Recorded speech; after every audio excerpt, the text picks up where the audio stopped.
Good morning, Angelique. How are you today? Good. How are you, Richard? Doing well, thank you. And thank you for taking some time to meet with us this morning and talk with us about your organization and yourself. I'm really, really excited. I'm very grateful that you are here today. How has your week been going for you? My week is always busy, but Yeah. exciting and fun, and this is part of it. So thank you for having me here with you today. Yeah, so you and I talked a couple of weeks ago, and we were kind of like going over some of the things we can talk about. I'm very excited because this is an area that, I don't know a lot about, right? And unfortunately, I'm probably in the majority there, I would expect. But I would love to hear a little bit about you. Have you kind of introduce yourself to the audience before we jump in, and get into everything that you're doing with Native Forward Scholars and your fund and what you're leading there. So, but would you just kind of start, Angelique, by just telling us a little bit about you? Sure, sure. So I am a member of the Confederated Salish and Kootenai tribes. I was raised on the Flathead Indian Reservation in Mm, Northwest Montana, mm, and I grew up with a native mother. She's Salish and Kootenai, mhm. and my father is French and Norwegian. And I think it's important just to say, I grew up close to my culture, Sure. customs, and um, and also close to. I mean, I guess I was taught a value system Hmm. that focused on not just me as an individual, but me Sure. being a part of the greater whole and Mm, connected to all things, and that sense of community. And when I say connected to all things, it's not just people, but sure. it's and the tribal community, but also our planet. And so I feel pretty blessed to have grown up in such a beautiful place with a Yeah. strong sense of culture, and also with a strong sense of tribal leadership. Mm, And so I grew up in I guess that's how I grew up. yeah. Yeah. And where do you reside today, Angelique? I live primarily in Albuquerque, New Mexico, Okay. but I make it home as much as I can. So I kind Yeah. of go back and forth Oh, right that's now. lovely. Yeah, that's lovely that you have the opportunity to do that. And then in terms of, your training, what did you train in? What did you where did you focus your studies? As you before you began sort of this very entrepreneurial journey. I was, I guess, entrepreneurial. I've had an entrepreneurial spirit since I was Since very, you were very young. awesome. But I attended Salish Kootenai College and have three undergraduate degrees from there. And Wow. I went on to Gonzaga University to get my Sure. master's Up in degree. Seattle. Yeah. It's in Spokane, Yeah. Okay. yes. Spokane. Excuse me. Yeah. So love Gonzaga, but received my graduate degree there. And then my career path has been an interesting journey. What Mm, started out as just a passion for creating safe spaces for kids and being mm, in as a CASA worker, and then working with the tribal legal department and criminal justice field, kind mhm, of transitioned somewhere along the line in this passion for creating opportunities. mm. So I went into the philanthropic space for a bit, and that is what really pushed me into finding my true passion, which is the nonprofit space, and being the one on the ground, making things happen, and creating that change. So my career journey has been not very linear. Yeah. However, all of those things kind of led me to be where I'm meant to be today, which is here at Native Forward Scholars Fund.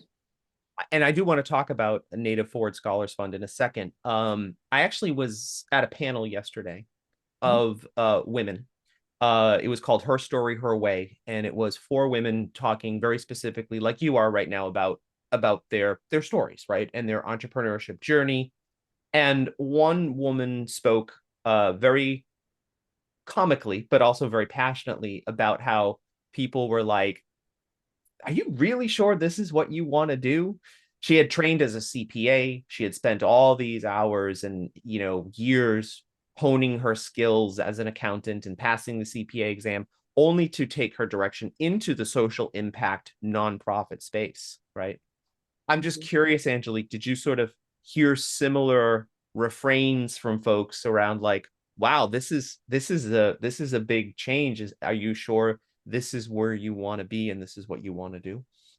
I do. I hear that even today Sure. because I, because I have been in different industries and people think, oh, well, you were in tribal gaming. I'm like, and that's so different. And I'm like, it's not. It's all for the greater good of the tribe, Right, right? So right. thinking about the entrepreneurship aspect of that, that contributes to the tribe's, you know, ability to provide for our community. Mm, So I do get that a lot, but also when I was in philanthropy, reading all of the grant mm, proposals and seeing people on the ground making change, and sure. also knowing kind of the education that I got from Gonzaga Right, provided me with particular skill set that helped me transform this nonprofit right. and in ways that I don't think I could have if I didn't have that That business background. yeah, that So business I think, acumen, right? Yeah. yeah, Yeah, absolutely. Um, so let's talk about the Native Forward Scholars Fund. Can you describe the organization to us? Um, Obviously, you've been very successful, and we can talk about some of that success. I'm sure you probably feel like you're not anywhere close to being done, right? Most social impact entrepreneurs we talk to have had great success, but they never feel like they've done enough and they want to do more. But let's just level set a little bit. Tell us a little bit about the Native Forward Scholars Fund. that's funny because you described me to a T. That is exactly how I feel. We have been around for 54 years. Wow, That's quite a long time. We have provided over $400 million in scholarships to students, that's and outstanding. that's our core competency is really, being able to provide those scholarships. But we also have kind of our secret sauce Hmm. is our wraparound services that we provide to scholars, and being able to make those culturally contextual and in a way that we are able to increase graduation rates for our Native scholars Okay, much higher than the national average. sure. So the national average is about 41%, Mm, for Native scholars, for undergraduate scholars. mm, And our undergraduate numbers are 69%. Our wow, graduate numbers are 95%. wow, So that's kind of our specialty, is sure. ensuring that we get to that, those high graduation rates. But also, since the inception of our organization, our founders were really set on ensuring that we had Native people with, degrees that were, at a highest level, the terminal degrees. So Mm, JDs, master's degree, doctoral degrees, so PhDs, yeah. that we could position ourselves as Native people, in spaces where our voice was heard. Mm, So we do focus on that persistence and ensuring that our sure. scholars can get to the highest level that they want to be. Mm. I do a little bit of work here in Massachusetts with some university advancement and some scholarship funds, particularly at a university where most students are first generation college students. Yeah. And they do come from, usually Black or brown, ethnicity. And financial barriers are always first and foremost, right? And some instances we talk to students where it's like $1,000 is a make or break number for them, right? And it's like, I finished my freshman year, I'm coming back from my sophomore year, I'm $1,000 short, so now I have to drop out. Yeah. And it's heartbreaking, right, Angelique? um I have to assume that financial barriers are one of the significant focuses of your fund, but something kind of gives me the impression that that's not all you're focused on. Well, I will tell you that is the number one barrier. Hmm. It is the hands down number one Hmm. barrier. Last year, we did a research initiative with some other partners, and the stats said exactly that. Yeah. It is that when you look at the household income, you look at cost of attendance, you look at the average unmet need, Hmm. and it is so disproportionate to any other group that when you look at the numbers, it's pretty it's pretty striking. And something that stood out to me from that research, and that's on our website, but Hmm. was that 16% of our scholars are experiencing homelessness. Wow. And 47% making 25,000 or less. Right. And the average unmet need is 20. Well, I know this from our own numbers, but Your it's own research. Yeah. $26,000 is the Wow. average unmet need of our Hmm. scholars. Sure. So doing that math, Yeah. so some scholars are choosing to live out of Sure. their car so that they can go to college. Wow. So that $1,000 does make a difference. Yeah. When you look at the numbers, it's for undergraduates about 5,000. When Is you it look okay? at Sure. their the loans that they're taking out, and then graduate students, it's about $30,000 worth of loans that they're taking out. Yep. But we did see a significant shift during COVID where it was down to basic core needs. We created an emergency fund to Okay. be able to support them beyond the scholarships because they needed food. They needed to be able to, when they were kicked off of the housing on campus, they They needed were funding. homeless. Yeah.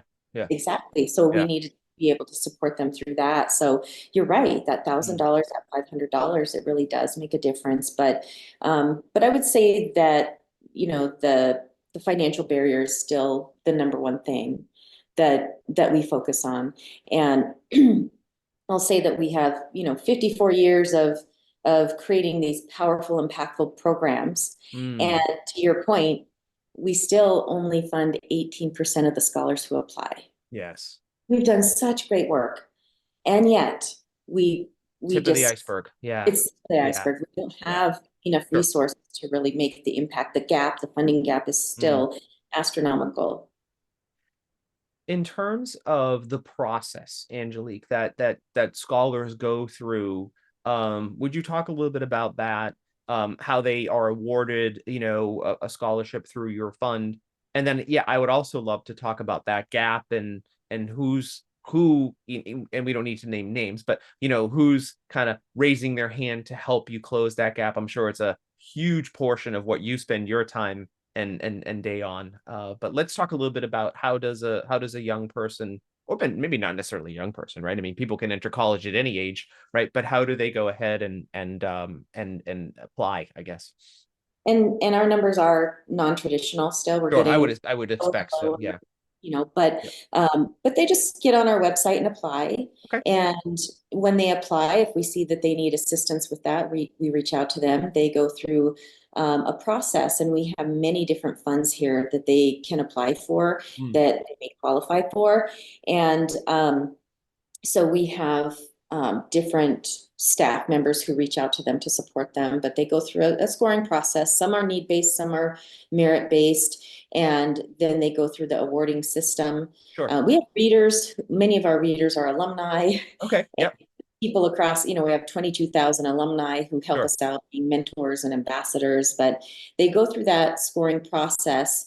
And then they go through the award system, the Mm, award process, and then they are also connected with our staff here to help them through process, guide them through. Yeah. process, and also if they have any challenges throughout their academic Mhm. journey, then we also connect them to resources on campuses and I was going to just ask you about that. If you also help to liaison between we then do. now the student and the university that they've chosen. Yeah. We Yeah. do. And Yeah. we fund students wherever they want to go Sure. to any accredited institution. Hmm. So we've funded students at over 1,700 campuses.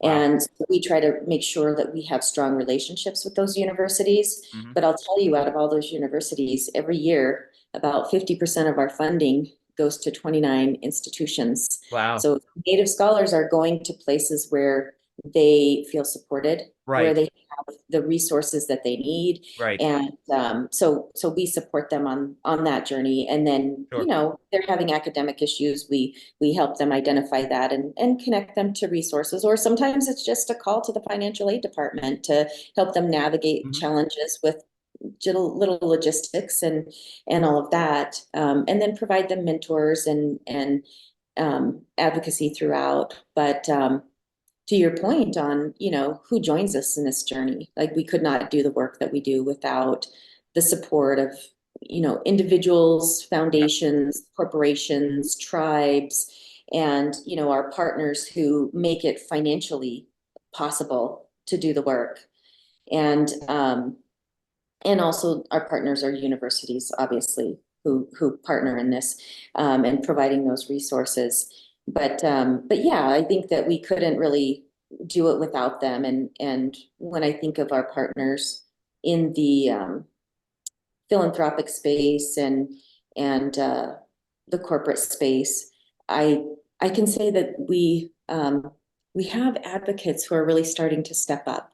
So Yeah. it's a beautiful time in this country. That's You great. know, when you open this up, you're like, well, it's I may be one of many, and you are among the majority where people haven't had access to knowledge about Native people. I feel Mm, like that's one of the a biggest huge problems. knowledge gap. Yeah. Yeah.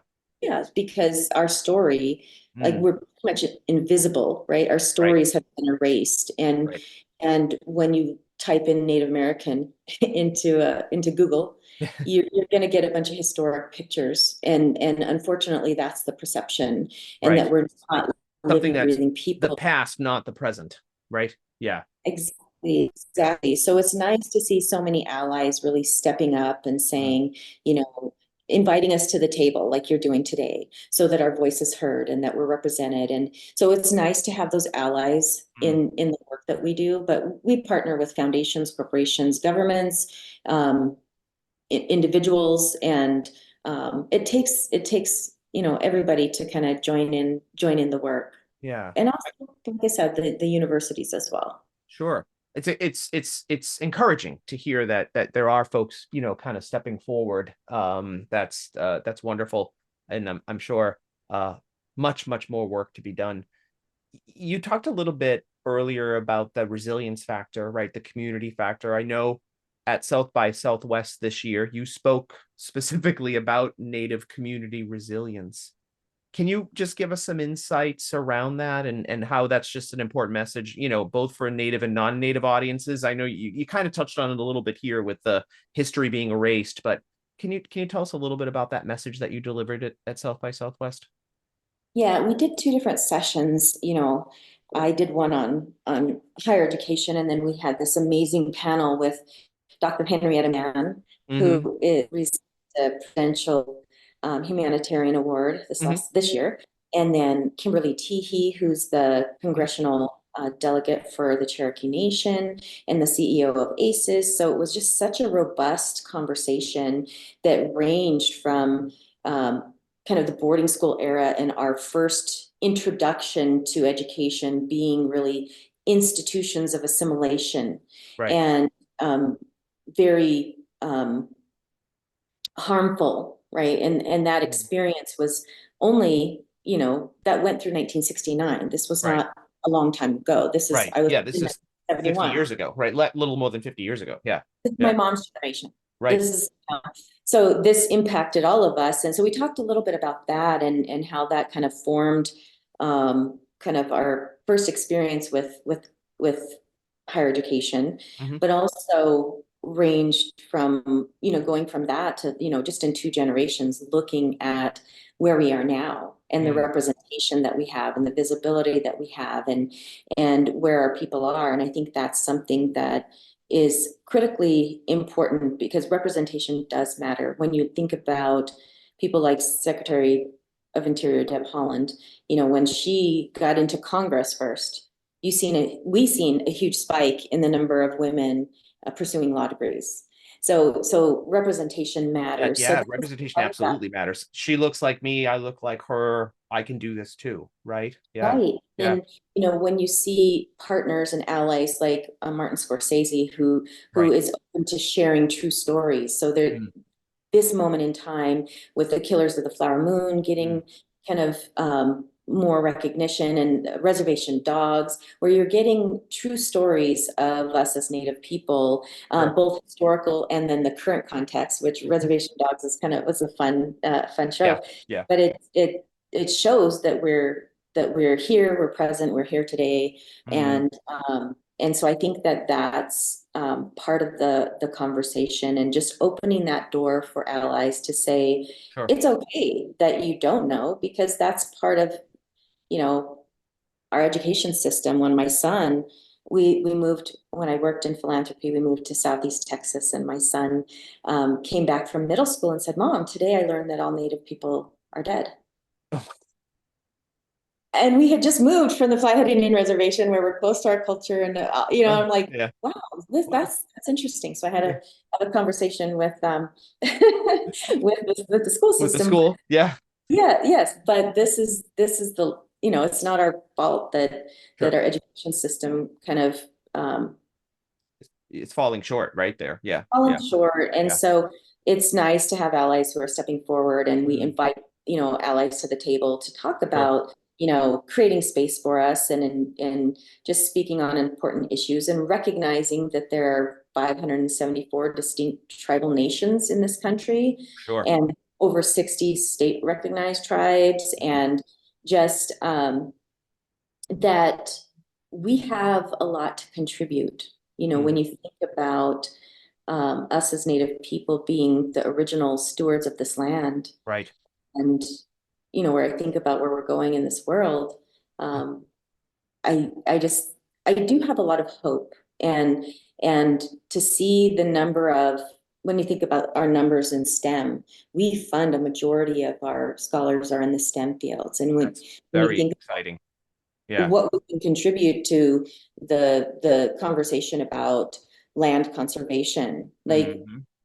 we are the original stewards of this land, and Right. have been since time immemorial. So I think Right. that there are lessons that we can contribute and share. And so I think that, I do think that, that conversation encompassed a lot of those things at South by Southwest. And then Mm, to have, to, at the end of it all, to be honored by South by Southwest as that's one of cool. five, Yeah. nonprofits. That was extra special, That is because special. Yeah. Native organization has ever been recognized for Mm, that award. So that just kind of made it all nice. But just to have that voice, and that discussion there, it was right. it was a pretty powerful discussion to hear from um, Dr. Mann, who's 89 years old, Wow. and then Representative Teehee, who is Sure. just such a strong political figure, that and then the CEO of ACES, and just a lot of different perspectives and Mm, angles. And so and I do believe that's on available online, the audio of it, if yes. anyone Yeah. wants to. I want to link to that as part of the release of this episode for sure. Um, gosh, there's so much here. I'm so encouraged by what you said about folks starting to have more recognition, right? And be more informed, and whether it's through pop culture, or this conversation that you did at South by Southwest, or I guess however the word gets out there, right? Is important. Um, talked a little bit about context and how important context is. And I do come from a technology background where context in terms of your user is really, really important, right? And contextually understanding what they're trying to accomplish. Um, you talk a little bit about technology and how they're evolving. Is the context there today to really um bring forward educational support for Native students, or does the technology have more work to do there? And the providers of the technology have more work to do there to really understand the Native context? I think that we have a lot more work to do, period.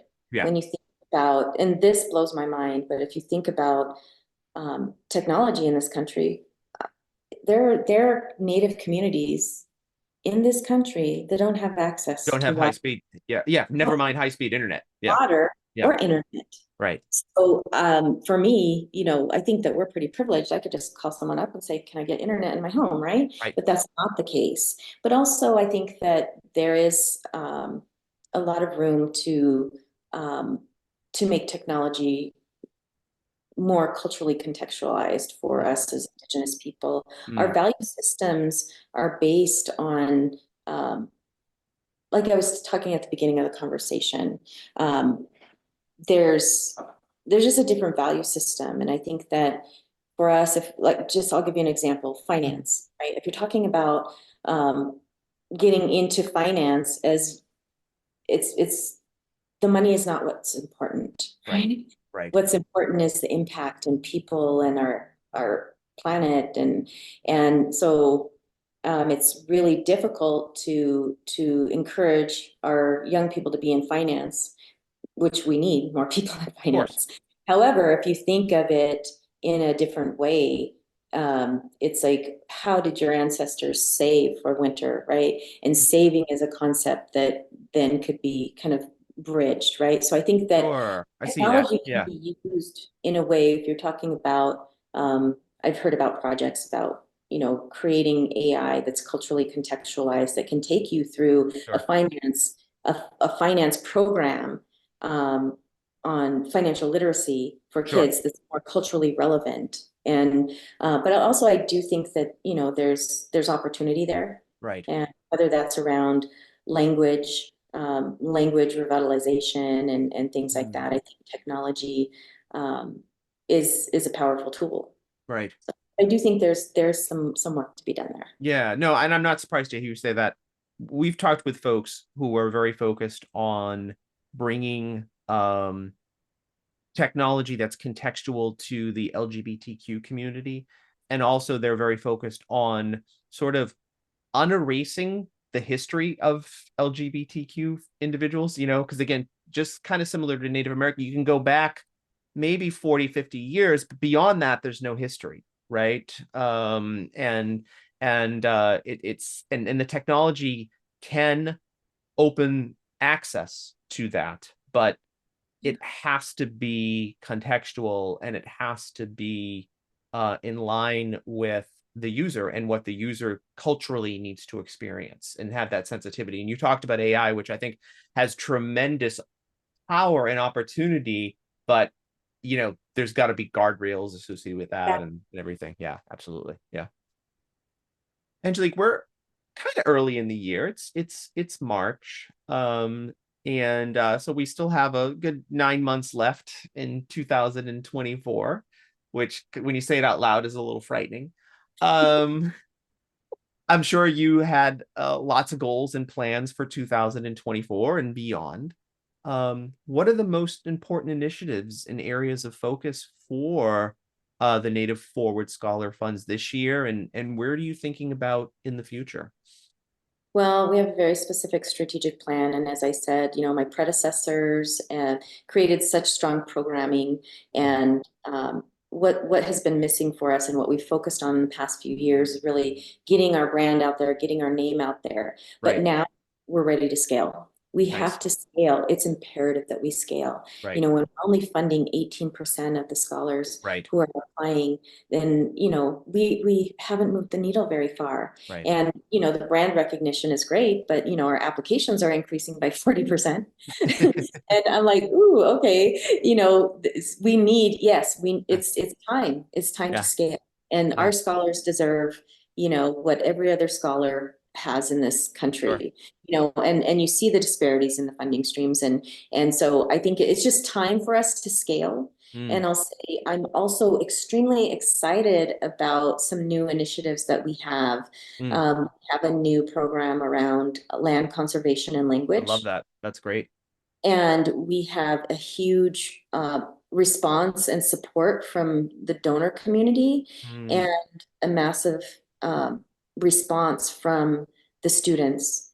And I wasn't sure what the response would be, um, but it's just really taking off. So we yeah. had this year was our first year that we or last year we it was our first year. So this we're just going into year two with the academic year, Mm, and to see the number of scholars who are responding, and it's exciting to yeah. see that because it's framed in a way that is again contextually, it's culturally relevant to us. Right. It's not just STEM, it's not the Right. Kind STEM of field. amorphous thing. Right. Yeah. Yeah. Yes, so Yeah. it's more specific and about language revitalization, which is imperative because that's a part of who we are. And I think that to see some of that coming back after the harsh blow that the boarding schools had. Like I can't speak fluent Salish or Kootenai, which my grandfather, when he went into boarding schools,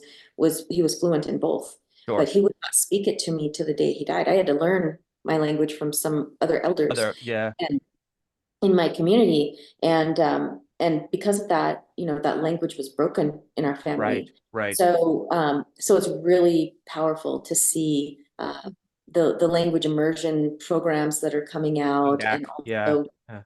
the educational programs around language that are coming out, so that we have educators in language getting their masters and PhDs and going out into the world and revitalizing those type of things. So that's a beautiful thing Right. to see that. So that's kind of what we're excited about. I love that. And Yeah. also kind of filling those gaps. We send out surveys to our scholars annually and figure out what are your needs, Sure. and filling those gaps, and some of those gaps are, having not just the traditional scholarships, but having funding for certifications, like getting your CPA, Mm, having postdoc funding, because it's mm. one thing to be supported while you're in school, but it's Right. another until you get that You dissertation now have done. these licensure examination fees and other things, yeah, that you have that can be true barriers to, gosh, you've done all this work to get the degree and now you can't sit for the license associated with it, right? So you can't actually do the Exactly. job. Yeah.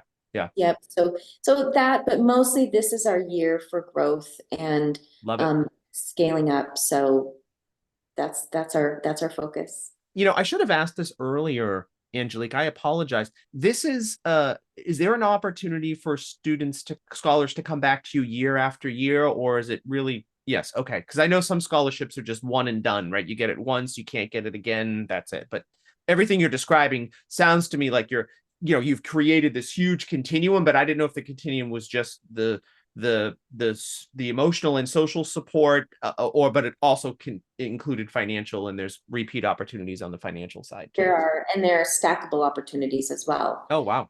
So some of our students can get multiple funding from us, from Right. different funding streams. Right. And then also most of our scholarships are annual, so they have to reapply, but Okay. our scoring rubric allows for them to be scored higher if they've received funding before, because we want to see that persistence. Understood. That's wonderful. Gosh, I know the work you guys are doing, for me at least, is very inspiring. And I said I walk some similar paths in some of the work that I do around, development for first generation college students.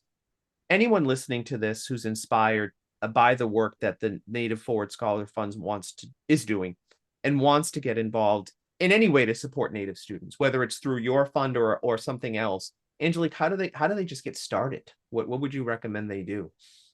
Well, I would recommend a few things. Number one, go to our website, Mhm. connect with us. There are multiple ways to connect with us online.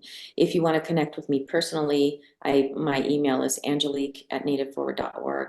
But Mhm. also, I feel like sometimes people are fearful of asking questions, and I Right. think there's resources out there just to Mhm. kind of educate yourselves as allies. So the National Museum of the American Indians, the Mhm. Smithsonian, has a resource on their website, which is very comprehensive, and it's kind of like Indian 101. So you But don't that's have to. great. I mean, some people need that, right? I mean, they just need to get the basic understanding, right? And more importantly, the strike down the misconceptions that they have, or the misinformation that they have, right? Yes, and then there's also Illuminative that has multiple resources and different surveys that were done that gives you a more context on what's going on right now in Indian country, and resources to different reading materials. So I Sure. encourage you to follow them as well. And then the National Congress of American Indians, on Wow. their website, there's a resource page that talks about the history, and that's always helpful. And just anything when you're working with tribal people, recognizing that we're citizens of nations that are within a nation, and that context means that um, our people were impacted by federal law. Right. So there were federal laws that started, and policies that were put in place, first to exterminate, then to terminate, then to assimilate. So any kind of federal law, Right. if you there are books out there that are federal Indian law that will give you an overview of history that is very enlightening. And also we have many alumni who are authors. Oh, yes. I was going to ask that. Yeah, how how your alumni have started to give back, right? Because a lot of folks, they get that Yes. scholarship and they have so much gratitude that they immediately want to give back to the organization that got them where they were, right? Yes, and we Yeah. have that. We have individuals who have endowments with our organization, so Mhm. they'll give on into perpetuity. And but Robert Miller is one. He's an author, Okay. and he's got a good resource. He's got a good book out right now that's A Promise Kept. Hmm. Um, there is there are so many good authors out there, but Great. that's the one book I would recommend. But our alumni give back by being mentors, Sure. by we have programming where you get to come and listen to them talk about different topics and industries, and and they give back financially. So, we have this powerful network of 22,000 Native scholars, and each one of those lives is just as powerful as Secretary of Interior Deb Haaland, right? So Right. each life out there has done so much. So it's nice to have them give back, and whether that's financially or through other ways by being ambassadors and mentors. So it's nice to be a part of such a large network The of Native. community. Yeah. Yeah. I love it. That's wonderful. Angelique, this has been so educational for me. Thank you for telling us about all of the work, the collaboration you're doing with tribes and educational institutions and all of your partners. Thank you for sharing your story as well and telling us a little bit about you and of course telling us about the Native Forward Scholars Fund. I'm excited to continue to see you folks grow, and I wish you all the best as you hit your year of growth here. And I hope that folks will be inspired by this conversation and figure out ways that they can contribute and get involved. So thank you. Thank you, Angelique. We really appreciate your time. Thank you. And thank you for creating this space for me to be here with you. Awesome. Okay.